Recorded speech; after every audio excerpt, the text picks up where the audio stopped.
right, I had to say something about this. You guys ever see something that, maybe some little kid tries to give their mom some crazy excuse about, how something happened. Maybe growing up, you did something and gave your parent some fantastical story about what happened. Your parent knew you were just coming up with something. Of course, they knew. I can remember examples with my brothers. I had three brothers. And anyway, and we had, some things that we did that we tried to explain away that were ridiculous. Okay, now, if you're willing to say something that is beyond ridiculous, if anyone is willing to go on like the news or an interview or something like that, and you're asked a question and your answer, the words do not equal any value. So you say words, and whatever those words are, they have zero value or integrity or truth to the words. Well, if you're saying the words and anyone that's listening to the words can go, that's insane. You can't use those words because using those words would show that you're like delusional because your answer is without merit. It's without words that are acceptable. They don't add up at all, zero. So they're delusional. Um, Let me show you kind of what I'm talking about real quick. I want to show you a couple things. Let me show you about how to measure a roof, like the roof pitch. Like how steep is your roof? So if it's like, let's see, if it's like this and it's barely got a pitch to it, like this, that's about a 1/3, 12 on 3. But if it goes up a little more, maybe a 12 on 5, 12 on 6 or 7, 12 on 8, and then the steeper it is, the higher the number. And let me show you a little way for calculating that. Watch this. So watch this. The easiest way to find the pitch of your roof is simple geometry. You're finding the rise over the run. So how much the roof goes up over 1 foot. So we measure 1 foot on our level. We put the bottom of the roof. We're measuring from the bottom of the level. Find where it's level, the bubble in the middle, and then measure down to the roof. So you're measuring down at your 1 foot mark. So you go out 1 foot and then you measure down to the roof. What is that? What's the rise over the run? Okay, so let me show you a chart. Maybe I'll let her talk for another couple seconds. This is the vertical component, 6 inches. The horizontal component is 12 inches. So our roof, for every 1 foot it travels horizontally, it goes up 6 inches. So the pitch of the roof is 612. This isn't an exact science, not down to the millimeter, just a rough estimate. Okay, there you go. So let me show you a little roof pitch diagram. So let's use this one in blue over here. Okay, you see right here? So that's a 1 on 12. That's a 2 on 12. That's a 3 on 12. See how the pitch just gets a little more angular towards the center? So 4 on 12. It's a little more steep. So here's a 5 on 12. She was on a 6 on 12. So that's a 6 on 12. And then a 12 on 12 is pretty steep. But over here, a 1 on 12 or a 2 on 12 is just absolutely no pitch to talk about whatsoever. It's a very flat roof. It's as close. 1 on 12 is as close as you can be to being flat. That just gives enough for water to barely shed. A 2 on 12 is barely any pitch. A 3 on 12, a little bit, but not much. Let me show you. There's a video here on YouTube. It says children playing on rooftops and the need for window locks. And these two little tykes are crawling around on these rooftops without their shoes and in their socks, but they're probably crawling around on something that looks like a 10 on 12, maybe something like that. So yeah, they're probably on some about like that, 10 on 12, maybe 11 on 12. Okay, so let me show you this. All these videos are popping up left and right. It's just nonstop. And so this one popped up, and I just thought, okay, again, the word delusional, you know what? Let's just look at the definition. Okay, so one definition is characterize or holding false beliefs or judgments about external reality that are held despite incontrovertible evidence to the contrary. Now, after seeing these kids on this roof, by the way, what I used to do as a child, I crawled on roofs like that a lot. Anything we could get onto that was steep or challenging, maybe at a young age, I think was on the venue. If you're a little boy, it's one of the things you do. But I want you to listen to this statement. She was asked, and I believe this is the head of the Secret Service that was in charge of this shooting, where there were two shooters, obviously by the signatures of the sound and the people that were wounded, there had to be two shooters. Tell me what you think about this statement. Should that roof have been secure, period? That building in particular has a sloped roof at its highest. Okay, so I just want to back up. She's being asked about the roof. Why wasn't that roof secured? Should that roof have been secure, period? That building in particular has a sloped roof. So that building in particular has a sloped roof, and you're looking at that building in particular. Right now you're looking at that building. Do you know that's about a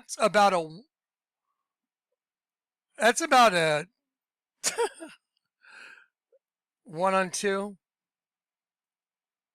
Something like that. Let's go to our roof pitch diagram. I'm sorry, like a 2-on-12. It's not a 3-on-12. You can see. So one of the most minor roofs there is a 3-on-12 for walking around on. It's nothing. A 2-on-12 is almost flat. A 1-on-2 is, for all intensive purposes, it is flat. But a 2-on-12, which is what we're talking about right here, is about a 2-on-12. See it? That's a 2-on-12. Yep, 2. Let's see. Let me push this out. There it is. So here, let's drag our pitch diagram into it. So here's our pitch diagram right here. So this roof right here that's so dangerous because it's got a pitched roof, that is a 2-on-12 maybe. I wouldn't say it's a 3-on-12, but it is definitely either a 2-on-12 or a 3-on-12 at max. So let's hear that one more time. Should that roof have been secure, period? That building in particular has a sloped roof at its highest point, and so there's a safety factor that would be considered there, that we wouldn't want to put somebody up on a sloped roof. So we don't want to put anybody on a sloped roof. and they probably didn't even. Sorry about that. The roof have been secure, period. That building in particular has a sloped roof at its highest. Has a sloped roof. Again, let's look at the sloped roofs. I just want to make sure that I'm not just, so someone's not speaking words of any value. That building has a sloped roof. So that those words have no value. That's not a sloped roof. That roof is a 2-on-12 maybe. So it's not a sloped roof.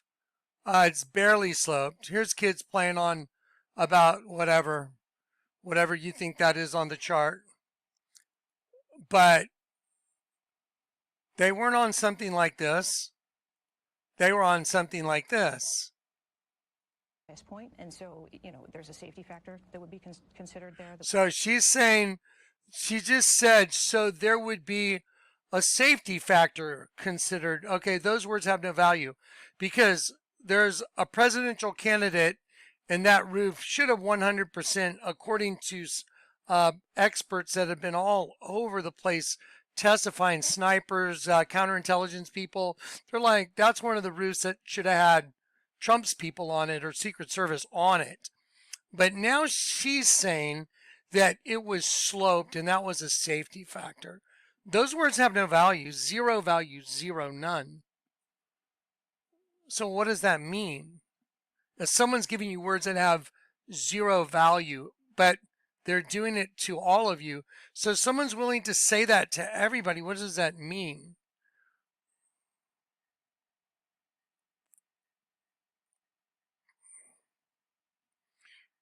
Based on having faulty judgment, mistaken, their delusional belief.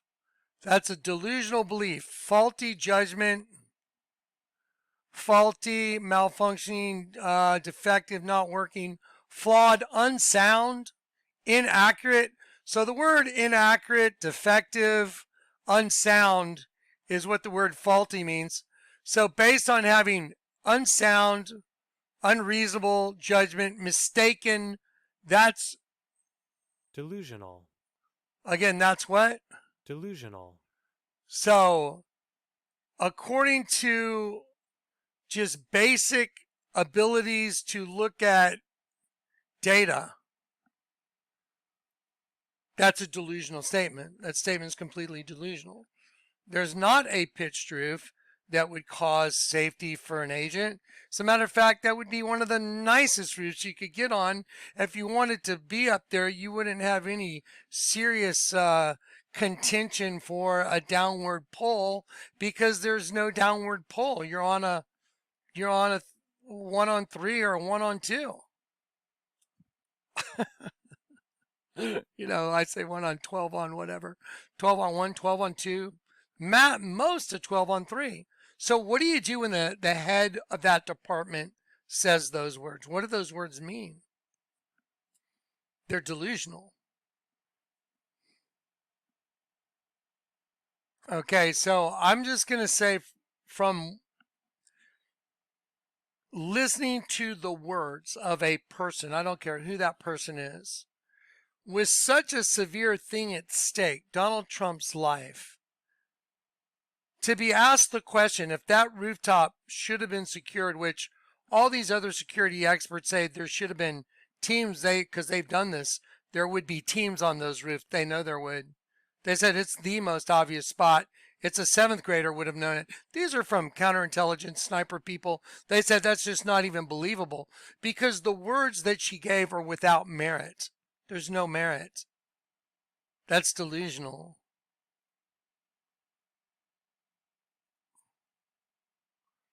Second Thessalonians 2. Now we beseech you, brethren, by the coming of our Lord Jesus Christ, and by our gathering together unto him, that ye be not soon shaken in mind, or be troubled, neither by spirit, nor by word, nor by letter as from us, as that the day of Christ is at hand. Let no man deceive you by any means, for that day shall not come, except there come a falling away first, and that man of sin be revealed, the son of perdition, who opposeth and exalteth himself above all that is called God, or that is worshipped, so that he as God sitteth in the temple of God, showing himself that he is God. Remember ye not that when I was yet with you, I told you these things? And now ye know what withholdeth that he might be revealed in his time. For the mystery of iniquity doth already work, only he who now letteth will let, until he be taken out of the way. And then shall that wicked be revealed, whom the Lord shall consume with the spirit of his mouth, and shall destroy with the brightness of his coming, even him, whose coming is after the working of Satan with all power and signs and lying wonders, and with all deceivableness of unrighteousness in them that perish, because they received not the love of the truth, that they might be saved. And for this cause God shall send them strong delusion, that they should believe a lie, that they all might be damned who believed not the truth, but had pleasure in unrighteousness. For we are bound to give thanks always to God for you, brethren, beloved of the Lord, because God hath from the beginning chosen you to salvation through sanctification of the Spirit and belief of the truth, whereunto he called you by our gospel to the obtaining of the glory of our Lord Jesus Christ. Therefore, brethren, stand fast, and hold the traditions which ye have been taught, whether by word or our epistle. Now our Lord Jesus Christ himself and God, even our Father, which hath loved us, and hath given us everlasting consolation and good hope through grace, comfort your hearts, and establish you in every good word and work. All right. I just wanted to notice I've seen a lot of this delusion. It's common. Have y'all seen it in all these people answering questions that there's no merit in their words? Their words are valueless. They're words that mean nothing, that have no truth. They have no reality. The words she said don't have reality in them. She said because there's a slope on that roof and it could be a safety hazard. That's delusional. That's nuts. That's a great roof. Super awesome place to put a counter sniper team. Yeah. So anyway, that's not a real answer then. So what does that mean? People at the highest levels of government are giving the people delusional answers to important questions. What does that mean? Who's taken over? Oh, that's what that means. Rising from the depths to take the sheeple down. Now you know, strong delusion setting in.